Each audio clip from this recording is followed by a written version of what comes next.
I'm back, rocking in New York. Well, it's the Knicks. New York. We are the New York Knicks. New York.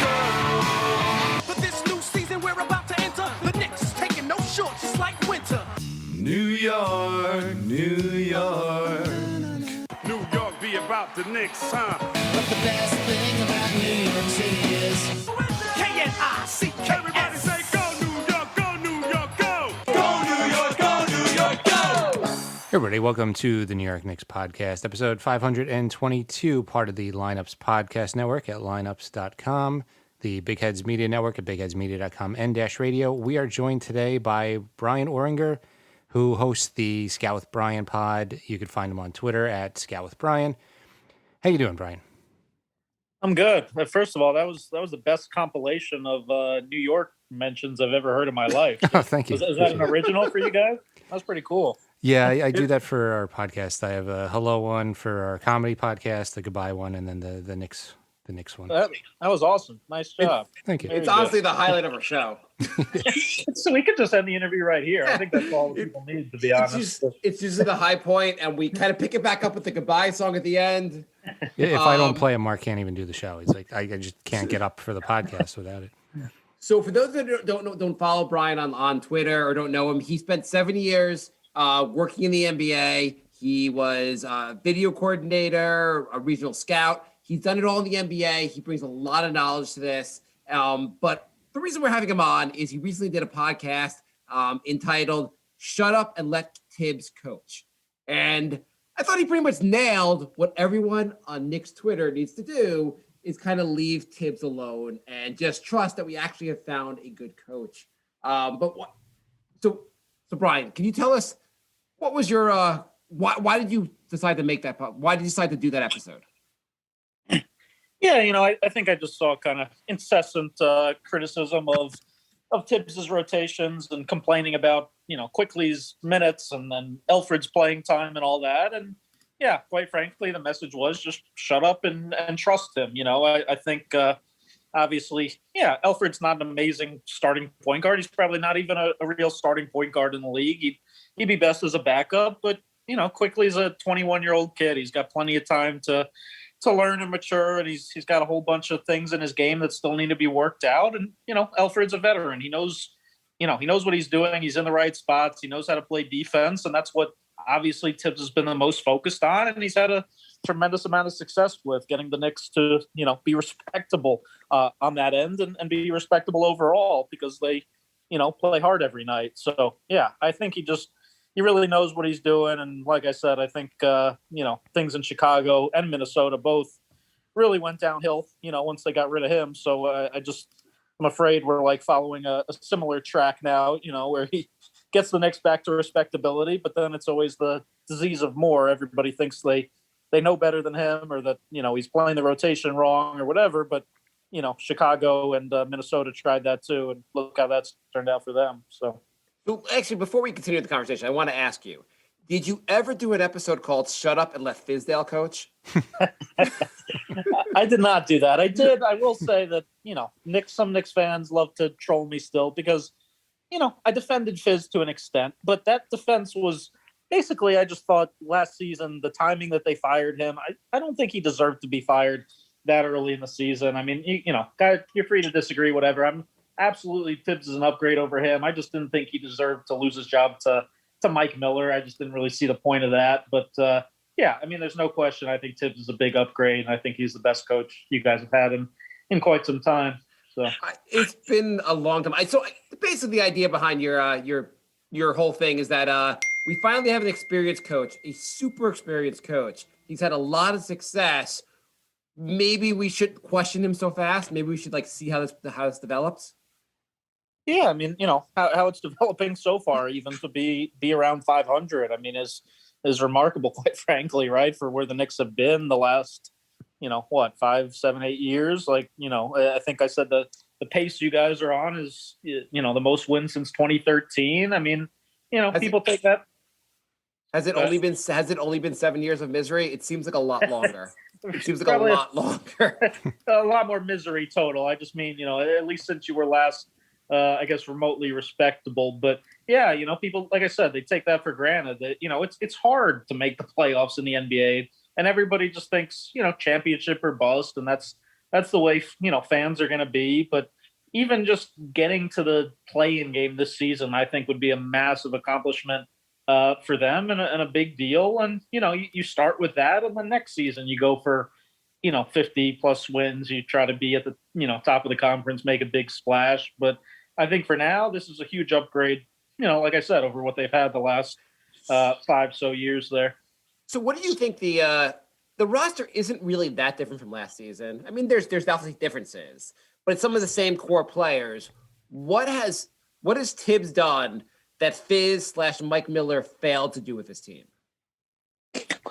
I mean, there's a lot, obviously, but I mean, I think most importantly, it's just, I think, the mindset of just understanding, how hard you have to play every single night. I think that's what Thibs is best known for, and he's obviously best known for pushing guys relentlessly hard defensively, making guys play heavy minutes if they're capable of it, and if he thinks that's what's gonna win the game. And I think it's little things. It's a million little things that all add up, and it's not always, you can't always see it but with the blind eye, but all those things put together just make a huge difference in terms of them being a better defensive team overall. And Julius obviously is playing so much better. I mean, I don't think Thibs is honestly doing anything remarkably different. I think Julius just, maybe was pressing way too much last season. I think he had too much pressure and was putting, a lot on his shoulders, and just looks like a much more relaxed, totally different guy this year. So, I don't know, again, how much of it is exact, like, buttons that he's pressing that are different, and how much is just, getting the whole team bought in, getting them to buy into his vision of what kind of team they're going to be and what kind of defense they're going to play on a nightly basis. Do you find it a little bit shocking how fast, like, this team was one of the worst defensive teams in the NBA. I forget where they were ranked last year, but like the difference between last year's team and this year's team on defense, I mean, the offense is still not amazing, but is it almost shocking how fast Thibs has turned around the defense? I don't think it's shocking, really, when you consider him, quite frankly, and his reputation, his pedigree defensively is, I think, like I said, everybody gets greedy, and people, the Minnesota fans started to kill him eventually, but he made the playoffs for them first time in 14 years. Chicago was winning 50, 55, 60 games every year with him. He leaves since then. They go to 40, 35, 30, and I think, like I said, it was a decent roster last year, but you guys also had some injury problems. You obviously, didn't have Noel, who I think is a really solid defensive big man. Having Alfred healthy and being able to, start at that point guard spot all year. And I think RJ Barrett's also made a huge leap defensively. And, he's a guy who obviously has a lot of athleticism, a lot of talent, but, I'm sure Thibs is showing him film of Butler and Dang and the guys that he's had success with, and has really, in my opinion, gotten through to RJ for the most part. That you can't have an off switch in the NBA defensively, and you have to do it, every single night. I would argue this was a better situation. Like, obviously the Bulls worked out really well with him until he ended up leaving. But I would argue this was a much better situation than Minnesota was for him. In just the respect of, in Minnesota, you had star players that didn't seem like they really wanted to buy into what Thibs was preaching, even though they played pretty well. You had issues there. I guess he was trying to be the GM also. In New York, you had a team that had a chip on its shoulder. Everyone in the team, like, the team was just not a very good team. They didn't like where they were, and they almost were, like, ready for someone to come and take charge. More so, like, everyone was ready to buy in on day one versus, I think, Minnesota. It's tough to have players who feel like they're stars. Like, I feel like Thibs is much better for a team where everyone really needs a leader, as opposed to a team where, like, I don't think you could take Thibs and put him on the Lakers. I don't think, no matter how good they are, like, LeBron's not ready to, like, buy into Thibs' system. Whereas a guy like Julius Randle is at a point in his career where he's like, I want to take my career to the next level, and I'm looking for a star coach. Yeah, no, that's a good point. I think it definitely was a good fit. And on top of that, the Knicks, just like you said, not really having a superstar. They have a bunch of guys that are trying to establish themselves again. Randall's trying to prove himself after last year. RJ's trying to prove himself worthy of a third pick. There's veterans, there's Bullock, there's Rivers, Burks, guys that are solid, but that also, know what it takes to win in the league and want to be part of something special. They didn't just go there for a paycheck. So, yeah, I think it's definitely it's a good group that Thibs is able to, play his style of basketball. And, credit to the Knicks, a rare credit to the Knicks organization for identifying, the right guy and letting him do the job.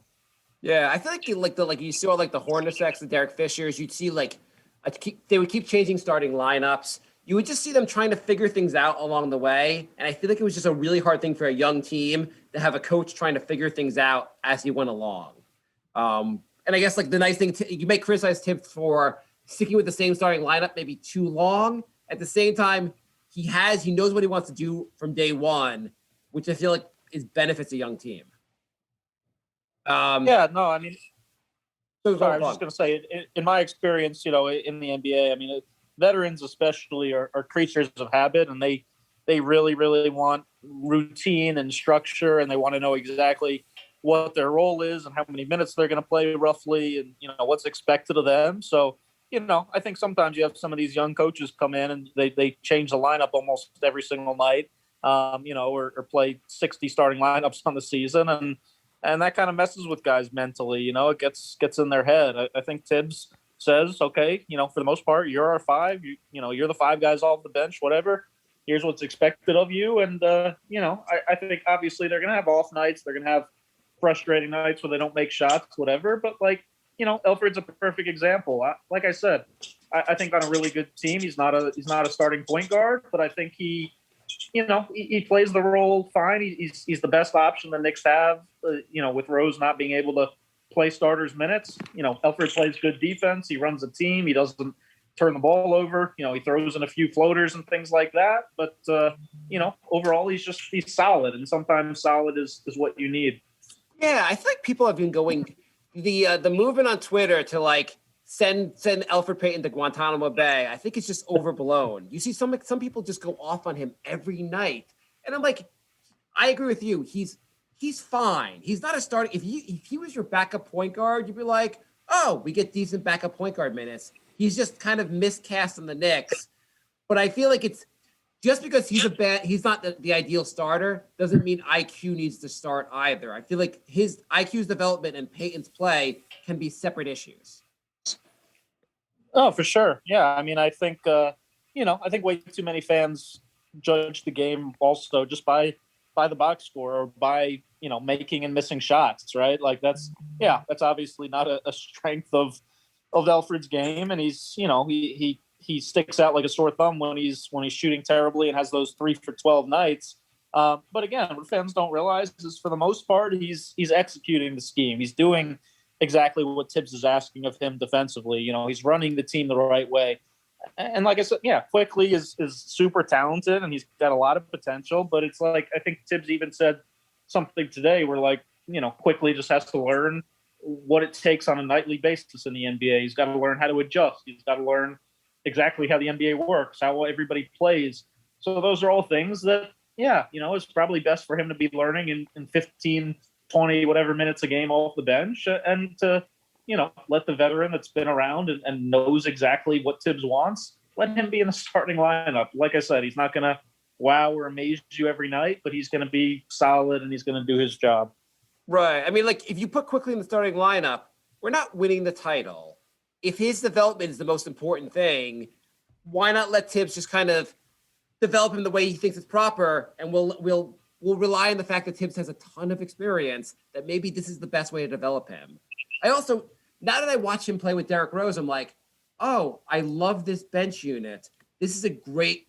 I don't want to see Rose or IQ in the starting lineup because I really like this bench unit right now. Yeah, no, I mean, it's a new dynamic off the bench, and there's plenty of guys that are 21 years old, the 25th pick in the draft, that barely even play as rookies, or that go to the G League for most of the season. Playing 20 minutes a game as a rookie is not nothing. There's nobody that's around the league. There's no scouts that are watching Quickly and being like, oh man, they need to play him 40 minutes a night. He's getting a raw deal. No, he's getting an amazing opportunity. He's got a great float game. He's can really score. He's got some great things to him, but he still, obviously has a lot to learn defensively, a lot to learn in terms of running a team, all those things. So I think now, yeah, they've got some great vets, obviously, for him to learn from. I loved getting Derrick Rose there. I think he's the best point guard on the roster right now. But yeah, I still, definitely understand Thibs' desire for structure and letting Elfrid have a role, which he's done pretty well in so far this season. Right. I mean, I'd also argue if you move IQ to the starting lineup or Derrick Rose to the starting lineup, in some ways that negatively impacts Obi Toppin, because you'd want Obi in a lineup that's a little more open and a little more free flowing. Yeah, no, I think, Obi definitely, Derrick seems to have taken a liking to him. I saw he was raving about his game and his potential. And, Derrick still, even at this stage, plays with incredible pace and, attacks the rim pretty steadily. So, yeah, he definitely is a pretty good creator and, likes playing with stretch bigs and can definitely create some good looks for Obi off the bench. Did you immediately think the Rose move was a good move? Did you question it at first? How do you think this Rose move will help the franchise going forward beyond some extra wins this season? Like, do you see Rose coming back next year? What do you think? This was the last year of his deal, right? I'm not even. Yeah, he's good. Yeah, his last year of his deal. Yeah, I mean, who knows if he comes back? But I love the move, especially because he gave up virtually nothing, right? And like I said, I think he is the best point guard on the roster right now. He can't do it, at his age for more than 20, 25 minutes a night most of the time. But, he had some games for the Pistons where he's like the best player on the floor. I mean, he's still got a lot of juice left off the bench. He's still capable of some incredible plays, some incredible games. And Thibs has the trust factor, obviously, that he's a guy who's come back for a third stint with a coach, which is pretty remarkable, in a league where, generally speaking, once things go south, in my experience, like usually the coaches, players end up kind of hating each other, when a coach gets like fired or something. So the fact that Derrick Rose is now basically signed on for like a third run with Thibs, I think speaks to just, that Thibs isn't kind of the vicious guy that that just barks out defensive instructions. I think Derrick actually likes him, and they obviously have a healthy respect for each other. I have to say that, and like, I remember just Derrick Rose last time he was here, and I like, his defense was never something to write home about. He seems just like when Thibs is coaching him, I mean, it's only been a small sample, but he just seems hungrier on defense also. Like, I get the sense he's trying something about basically Thibs being his coach makes the best of Derrick Rose come out. I would think, Thibs being most guys' coach brings the best out of them defensively, right? Because, I mean, Thibs, to be quite honest, am I allowed to curse for a second? Yeah. Yeah, go crazy. Yeah. As many F words as you want. No, Thibs doesn't give a shit who you are. If you don't play defense, you're not going to play, quite frankly, right? So, I don't care if he has, like, you mentioned the Lakers. If he was coaching the Lakers, if LeBron's trying to take 5 plays a game off defensively, Thibs would sit his ass down on the bench too, right? So, yeah, I think, certainly the bench is always a good teacher, and a good motivator. And I think Derrick obviously wants to play as much as he can and is buying into, again, Thibs' vision and his structure, which is, really asking this Knicks team to compete as hard as maybe any team in the league defensively in a league that, doesn't have much defense played, quite frankly. Doesn't have a lot of teams with a defensive identity. And that's kind of like, that's what Miami's was last season. That's kind of what the Lakers was a little bit. And, obviously those are still teams that win championships. So I think he's definitely doing the right thing, starting with the defense, trying to really make them elite on that end, and then obviously as you add more skilled players and, 3-point shooting and all that, then over the years, they'll become a better team offensively as well. So here's a question. I saw people were discussing, I just saw the conversation on Twitter. We were discussing like, well, Thibs is helping them win games and maybe they'll actually make the playoffs. And someone's like lamenting they won't get like a higher draft pick in like this really good draft that's coming up. And someone made the point like, making the playoffs really matter? The Magic make the playoffs, and their team's going nowhere. How much does it matter to making the playoffs in your mind? Like, is this really a step forward, or is this a step to mediocre 7th or 8th seed land? Like, is this a step towards really contending? I mean, if ultimately, let's say they finish 9th or lose in the playing game or whatever, they end up on the outside looking in. I mean, obviously it's not the end of the world. No, there's probably not a huge difference between them and the Magic this season. But I will say, yes, it's very important to get there, to taste it, right? I mean, you look at even the teams at the top. I mean, Milwaukee, for them, they had to start with, after some miserable years, they broke in as the 7, 8, whatever seed. And then, from there, then they hire Bud and they start working their way up, and they're the best team in the East. Philadelphia for so many years was absolutely miserable, and they get in, they kind of started around like the 6th seed, and right now they're the top of the East. So, you can't always leap right to the top. I mean, the Knicks don't have a transformative talent that can take them there right now. And yeah, I think for RJ, for, quickly, for a lot of the young guys on the team and even the vets, I think it's important to play meaningful basketball, to understand what the playoffs are like. And, you want a team that, you never want a team that's trying to lose games or that's not giving their all every single night, so any competitive good culture like what they're trying to have now, I think you ultimately want the results to at least be in the playoffs. It can never hurt to make it there. Right. I guess to a certain extent, if your team is truly lacking talent or it just don't have young players to really build around, then you could argue, and I've made the argument in the past, that tanking made sense because the team had so little on the team that at some point you're better off tanking and trying to get a game-changing player. But I would say at some point you also need to pivot to being we have some good young players. We need to move this forward. And I think going into the season, I wasn't sure if the Knicks had those players to that it made sense to not tank. I think going into the season, I was well, RJ was not that great his rookie year. Mitchell Robinson can't stay on the floor. Randall, we're talking about getting rid of. And I think now I'm convinced that we really do have the team that's worth competing. It's worth the switch is flipped basically in the sense of obviously RJ's looking a lot better. Mitch is looking a lot better. Randall looks like maybe a keeper for the long term. And obviously the emergence of IQ. Now I feel maybe the path forward here, it'd be great to add a superstar, but maybe the path forward just adding good players, drafting good players, and building a Miami Heat type team that might have a shot. Maybe adding a Jimmy Butler type, but either way, building really just a really good team if you don't have a standout superstar.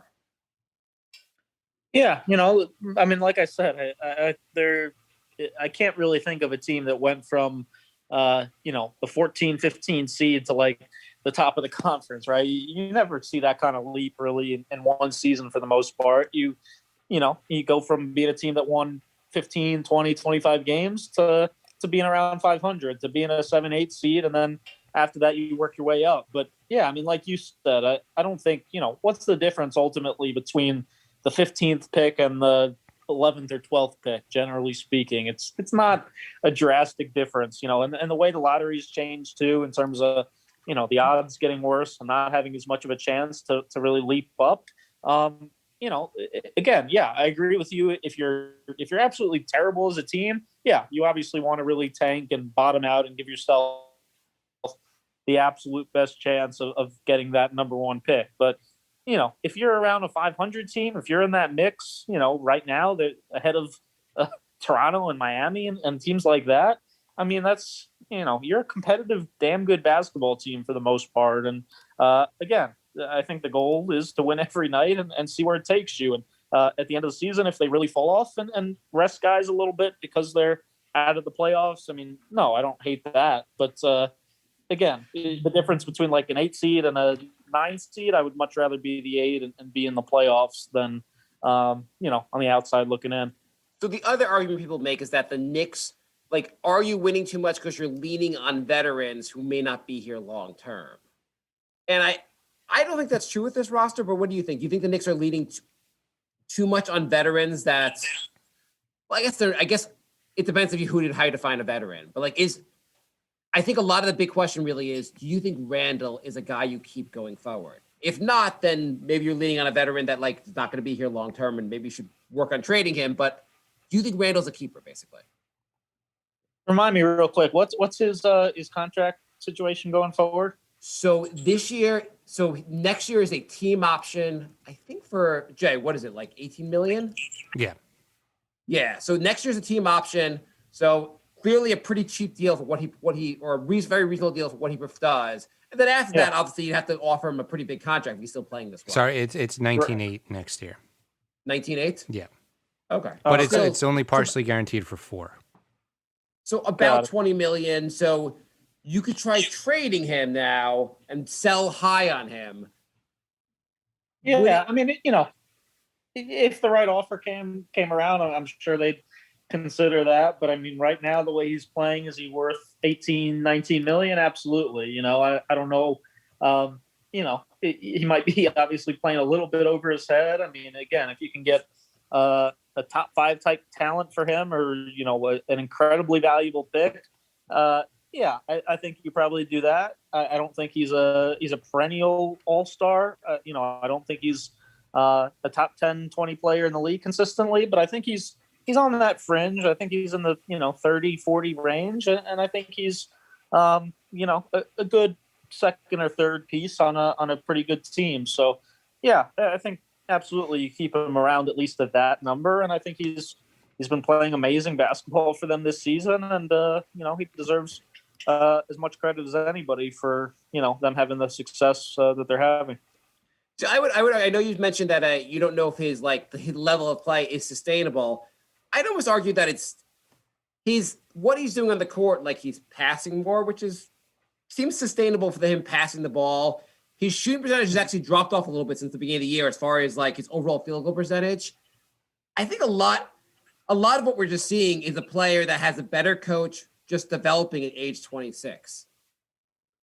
That could be. Yeah. I mean, I guess it's all just a matter of, do you really think, I mean, is he going to be a guy that's an all-star? Is he going to be a Sabonis type every year? That's kind of the level almost that his numbers are at right now, playing like that 22, 11, 5.5 assists. I mean, yeah, but he's always been a guy he's had a high IQ. He's been a capable playmaker. Again, I think last season he just was kind of putting too much pressure on himself and maybe, felt like he had to carry the entire franchise. And this year he's playing freer. But yeah, I mean, I think a lot of it also will have to be what the front office really, really knows, what the coaching staff knows about, him as a person. Is he going to stay in as good of a shape as he is right now? Is he going to continue to be able to play 37 minutes a night at this level? And those are all the things that kind of go on behind the scenes that none of us, know exactly. But yeah, I mean, in terms of relying on veterans, like you said, I mean, I think it's just a matter. It's the circumstance. It's the roster that they have. That was another thing that people are always complaining about Thibs, and they're complaining about Knox. They're complaining about Frank. I mean, those guys have been in the league long enough and have had enough coaches that, to be honest, if they were anything special, we would know that by now. The fact that this is now the 4th or 5th coach that's for some of them that hasn't been enamored with them. Knicks Twitter, whatever, it's a wild thing because they fall like wildly in love with these guys, and yeah, they have talent and they were high picks, but quite frankly, I don't think those guys are very good, and I think that's what Thibs sees, and that's why they don't play. So he's playing the guys that he thinks have the best chance to win, and that's what a head coach is supposed to do ultimately. Yeah, I was going to actually ask you what you thought of like the two guys. As far as the young players, like Mitch is clearly playing, RJ's clearly playing, Quickly's clearly playing. The guys that aren't playing are Knox and Frank. And should we be like the fact that Frank is a defensive first player and can't get minutes? Maybe it's just the fact that like enough coaches have seen him and just are not impressed with what he does in the court. And I know Knox has been getting better, I guess. Like he looks a little better than last season, and he can hit some threes, but he still doesn't do a lot when he's on the court. There's still it seems like Like, what's your take on Knox and Frank? Do they have a real future in the NBA? Forget with the Knicks. Can you see them in the league 5 years from now? Yeah, Frank, to be honest, he's a guy that like I've kind of said has to have like a TJ McConnell type role if he's going to make it in the league.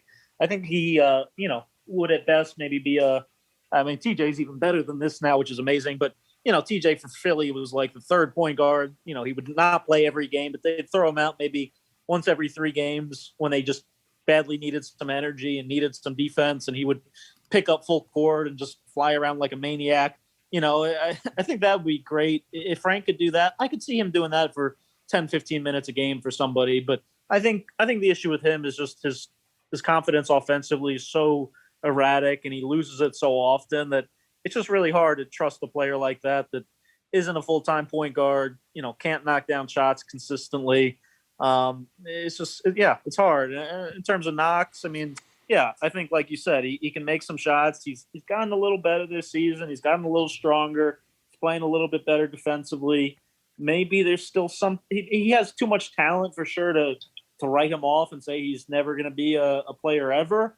But I think like you said, he doesn't get to the basket. He doesn't pass. He can't, really handle or create his own shot, or, he's very limited in terms of what he does. So, I mean, can he have a role? Can he stick around in the league as like the way Ben McLemore's kind of remade himself as a shooter and just be a 3-and-D guy? Yeah, maybe he can become that someday, but I definitely wouldn't, count on him to be a star or anything going forward. I mean, I watched Knox, and he's been in the league now for 3 years, and like he's gotten better in some. Like, he doesn't look atrocious on defense anymore. But when he goes to the basket, when he drives to the basket, he always looks out of control. And I feel like sometimes I have a better chance of winning the lottery than he has of finishing at the rim. It's just unbelievable how bad he is at the rim. I feel like Knox, and probably Frank too, maybe guys that spend some time outside the league, play in Europe, get some real run consistently for a couple of years, and then come back much better players. But I think they're both pretty far off from being good, really NBA contributors.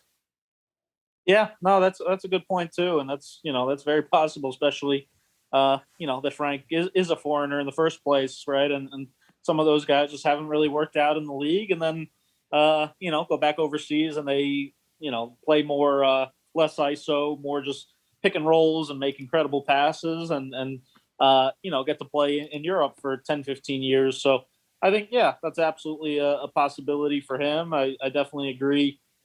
Frank obviously is not anything special as a finisher. And that's, I think a testament to him leaving college too early, that this crucial time for a young player to really get to play and to practice every day and to really learn the fundamentals of the game. And he's really kind of lacking in that department. So, yeah, maybe going overseas toughens him up. Maybe going to the G League at some point does. Or maybe he just sticks with, being on the fringe of the roster, getting an occasional opportunity. And, maybe in a couple of years, he's strong enough, good enough finishing, does enough on the court to have a consistent role off the bench at least. But, yeah, I think he's very far from a sure thing, and definitely understand why Thibs definitely doesn't count on him or think he's able to do all that much. Yeah, I would think the argument with a guy because Knox and Frank are both very talented, and a lot of guys are top 10 picks who are busts are very talented players. I'd say with Knox and Frank, coming to the NBA is such a leap. I mean, college to the NBA is a huge leap in talent, and some guys like IQ clearly was ready for that, but I think some guys it really stunts their growth. Like they would like I think Knox would have. Having 4 years in college, I totally support anyone leaving after the freshman year because I feel like get the money where you can get the money. But at the same time, not having those 4 years to develop really hurts in your long-term growth because your game needs to develop a little slower than other people who can just develop faster. And I feel like if Knox has spent 4 years in college, he might be a totally different player when he got to the NBA. Yeah, I mean, and even if it's not 4, Knox left after 1, right? Yeah, after 1. And yeah. Yeah, I was just going to say, quickly, even just coming back for that second year, I think that helps him a ton, right? You don't have to stay 4, but I think some guys just leave too early after 1 year, 2 years, whatever. And sometimes that second, third year, really helps in their growth. And Knox, has also had to deal with, 3 different head coaches, right? With going to Fizz to Miller to Thibs. I mean, those things are all hard. It's a lot of turnover. So, I mean, the like a quick example, I think so. His freshman year, he was a marginal player on that team. Like he wasn't that like no one like looked at him and goes, "This guy's going to be the NBA."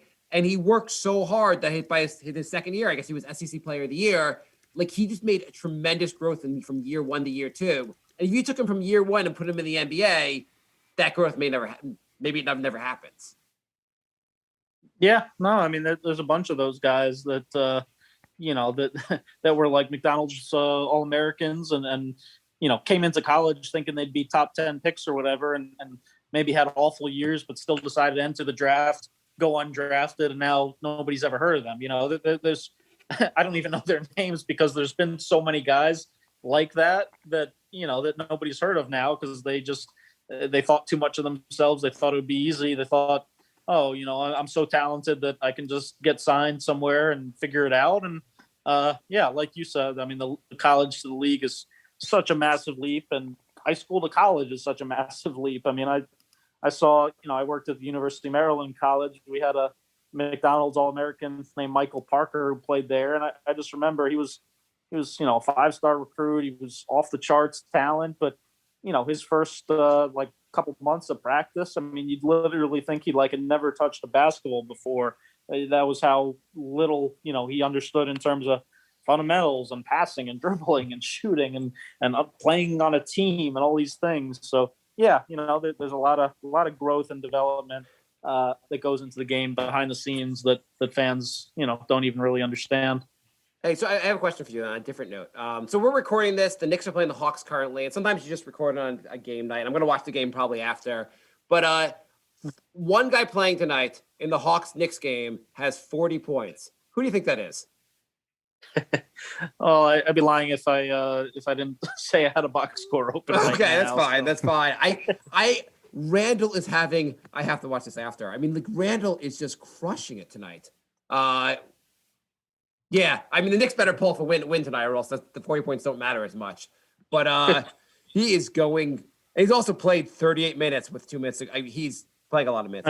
I think you can put the Sharpie on the All-Star thing with this performance, and maybe it's also a little FU to the league for giving Player of the Week to Sadiq Bey. For guys like Julius and Rozier. All these guys were having great weeks. They give it to the rookie just because he had 1 30-point game, so it seems like pissed off Julius tonight. I hope he's pissed off every night then. Hey, so moving on to play, we talked on Knox and Frank, but let's talk about players that are actually part of the future.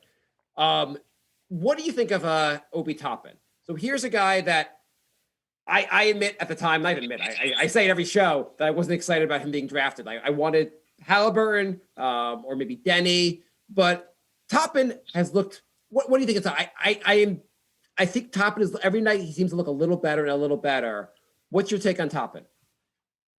Yeah, it's funny. I think on my big board, I think I had him maybe somewhere right in between like Halliburton and Denny. I did like Halliburton a lot, but I do understand, the Knicks obviously had a lot of point guards, still have a lot of point guards. So it made sense, I guess. But yeah, I like Obi a lot. I think he's got a wide range of what he can be exactly. And what I mean by that is like, I saw, obviously there's some elements of Amare in him. There's some elements of like Boris Diaw in terms of his feel for the game, his passing, Amare in terms of like the posts and the rolls and the athletic lobs and all that. But then, in my scouting, like the guy that I had like as his floor kind of was a guy like Mike Scott, who's like just a stretch for pick and pop guy who kind of just, is on the perimeter and doesn't make a huge impact. So I think that's like the bare minimum for him. And that's, it's not a terrible floor because that's a guy that, again, has been like a quality 6th, 7th man at times, has been definitely a rotation player. But yeah, I think it's a huge question mark if he's able to be as good as those other guys, able to, play starter type minutes and be, phenomenal, obviously, like Amari was, or does he just kind of have a role as a bench guy that can, shoot a little bit and do a few other things? But I do really like his feel for the game. I like his ability to shoot. I like his athleticism, IQ, all that stuff. So definitely talented. And I think the round 8 was, a fair spot for him to be taken for sure. Actually, go into his shot for a second. So you worked in the NBA. You might know the NBA rules a little better than I do. When he shoots, if he hits the top of the ceiling, what happens? His shot is, I've never seen a shot that goes that high. He's like aiming for the moon. Yeah. No, I mean, it's weird at times. Sometimes he gets very reluctant with it. But he's definitely got a good stroke. I think it's just, they got to drill in him to shoot the ball really every time you're open. I think that's the kind of confidence he needs to have. And I'm sure that's what D Rose is trying to preach to him and get him to understand. But yeah, I think mechanically he's got a real, fine stroke, good stroke. He obviously was one of the most developed players in the draft. And for him, playing those, 4 years, right, in college, I think, really, really helped him. And he's pretty polished in terms of fundamentals and understanding how to play the game. I have to say, I've liked him, and his shot, like, even though it goes up to the ceiling, it does, like, it's funny. When he misses, sometimes it looks like, I'm like, he should never shoot a 3 again. But then he hits a couple, like, and doesn't. But I have to say, he's looked like his post game has been.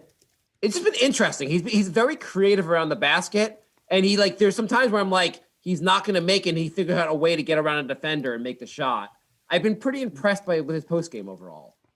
Yeah, no, that was one of the things that I think kind of stood out, like scouting him, was, he kind of projects as a 4 for the most part, a stretch 4 type in the NBA. And, the way teams play today in particular is to switch almost everything. So he gets a lot of the time, he gets smalls on him, he gets mismatches on him. And having the ability to just take advantage of that, Julius obviously is great at that, and that's a good guy to learn from, quite frankly. But yeah, he takes advantage of mismatches. He's a spin out lob threat, and I think, like we said, playing a long time in college, I think allowed him to really develop his post game, develop his skills, and be the college player of the year last year. And I think he's very fundamentally sound, and we're seeing that pay off, obviously. So moving on to another guy that we are looking to develop, who's taking a big step forward this year, is RJ. And I feel like RJ's he's 8 for 14 tonight. He's playing well tonight. But he's coming off a stretch of like 3 or 4 games where he did not look so good. And obviously that happens. Everyone has like good games and bad games. What's your take on RJ so far? Like, what is his future? Do you like what you're seeing from him? I definitely like, the defense, like I said, this season, I think has taken a big step forward, to the extent where I think at absolute worst, he could certainly be, your 4th or 5th best starter, be a guy that kind of locks up the other team's best wing. And that's a really, really important role. And that takes a tremendous amount of energy to do. That being said, using that much energy is going to take a lot out of you offensively, and it's going to hurt your 3-point shot at times. It's going to, just hurt how much you score. But I think Thibs is getting him to buy in and to understand that, he doesn't care about him scoring 20 points. He doesn't need him to make 5 threes a night. He wants winning plays. He wants defense. He wants effort plays. He wants taking charges, all those things. So I think that's what RJ's really improved on. Coming out of school, I mean, I was not wowed by his offensive game. I just don't really see superstar type talent on that end. I don't think he's really a natural shooter. He's obviously very left-hand dominant and kind of, doesn't have a whole lot of creativeness, to creating his own shot, things like that.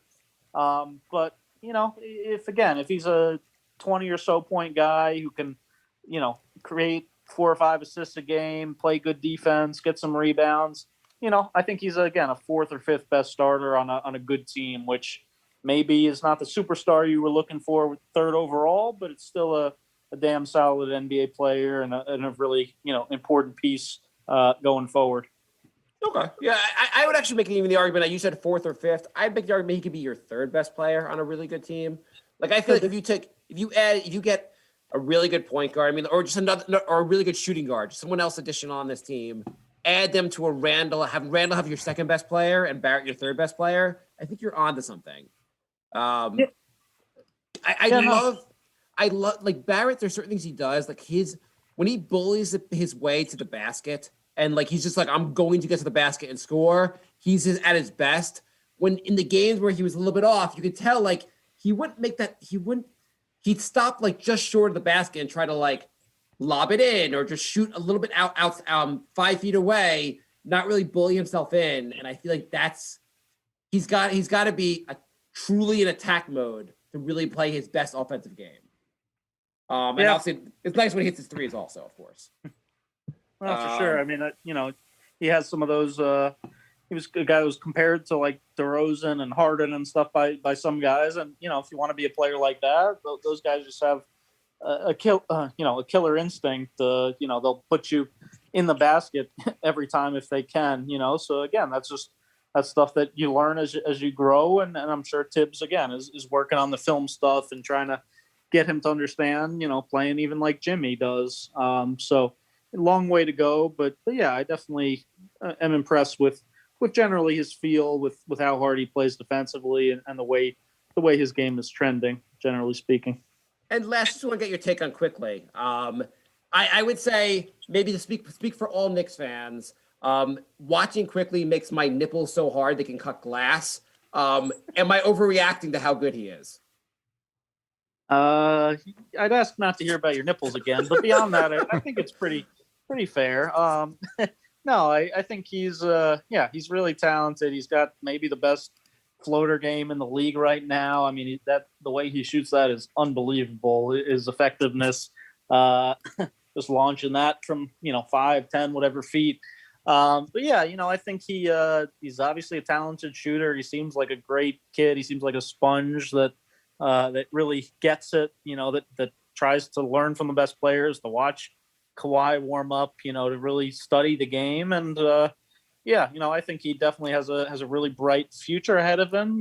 I'm not positive yet that like he is a starter, for example. I'm not, maybe he could be the starting point guard of the future, but maybe he's also a unique combo type off the bench that can give you 15 or whatever a night in a backup role. So I think, we need to at least give this to year 2, year 3 with him, kind of see how he evolves. But he's definitely been one of the most, if not the most impressive rookie for his draft spot, and definitely a bright spot, and he'll definitely be a good piece going forward.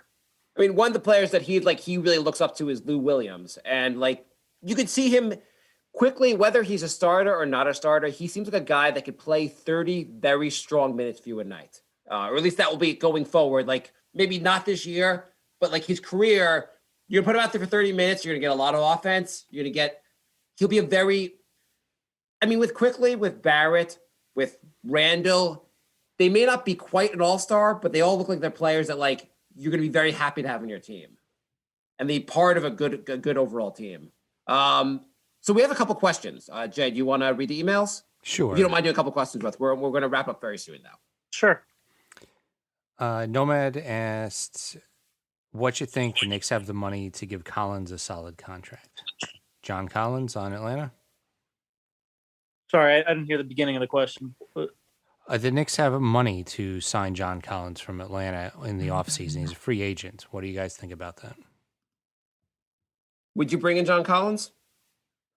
I don't love him, to be honest. There's something missing there. I think he definitely has a lot of talent, but I'm not sure he really gets it. I've seen him, there's been a few complaints already about his touches, about how involved he is, things like that. It doesn't really strike me as the type of a player Thibs generally likes, that's concerned about his own shots and things like that. I mean, how good you could always say that about anyone on a bad team, but like if Collins was really the guy you'd want to sign, wouldn't the Hawks just be a better team? The Hawks are playing. You look at the Hawks, you're like, they've got Trae Young, they've got Collins. Shouldn't they just be a better team? Like their record, like they've now fallen to 11-16. The Knicks won tonight, by the way. I don't know. The Hawks are a team where you're like, they should be a playoff team.